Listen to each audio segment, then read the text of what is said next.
Marilyn Monroe has this line in Billy Wilder's 7-Year Itch. I just have no imagination at all. I have lots of other things, but I have no imagination. I personally do not have this problem. I have an overactive imagination, and my imagination is an asshole. My imagination can get going over anything. I wake up in the morning with a song in my head. Every single morning. I just wake up and there's some random song from ABBA or an old Warner Brothers cartoon or an Empire carpet jingle, and it will just parade through my brain over and over and over. Sounds fun?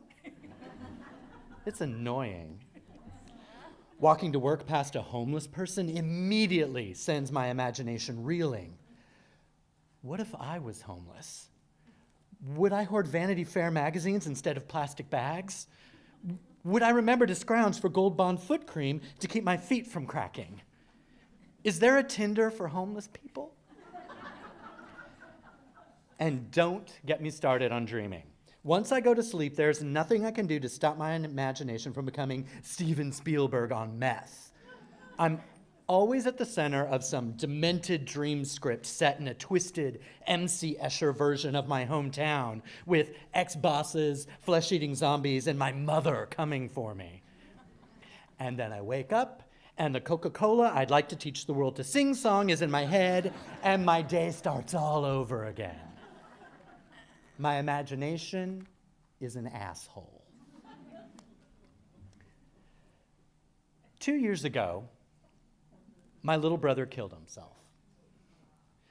He was 34, a father of 2 girls, and he took a shotgun and blew his brains out.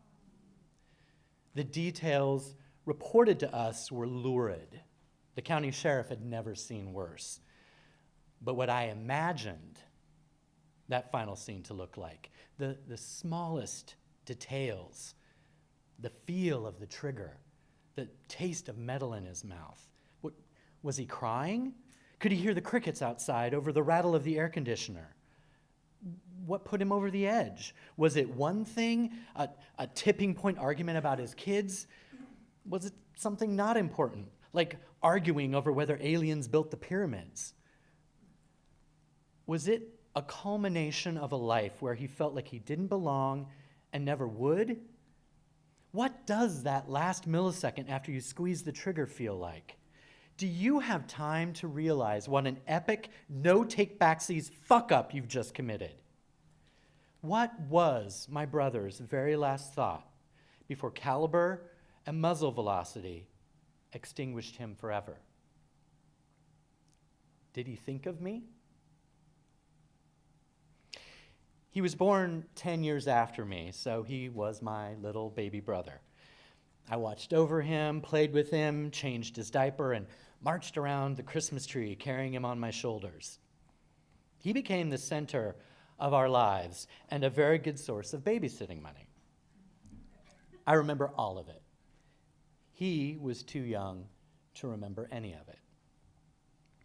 Then I became an angsty teenager, and my dreams and moods and the latest Madonna video became so much more important than everything else.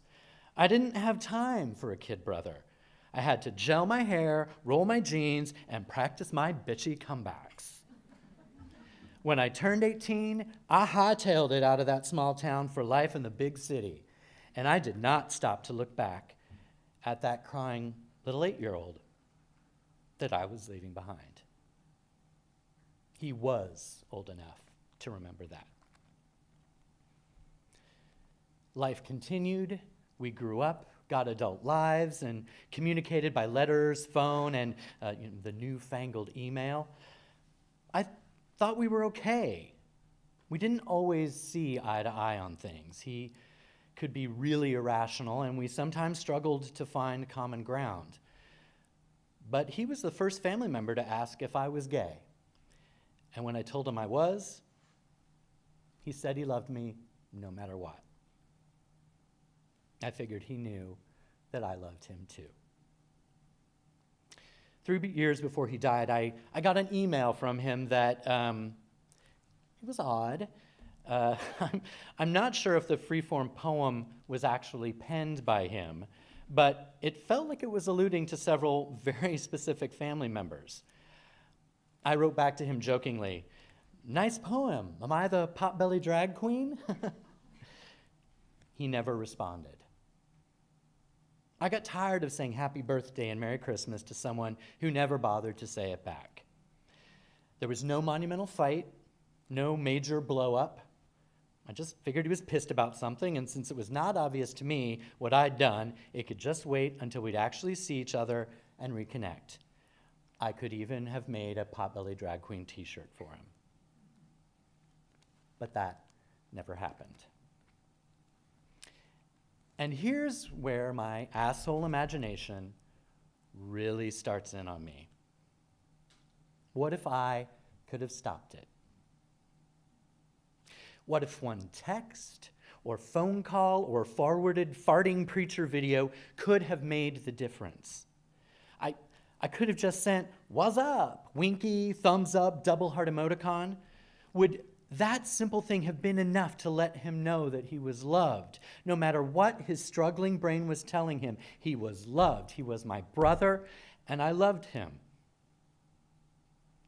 What if I had completed that one simple act?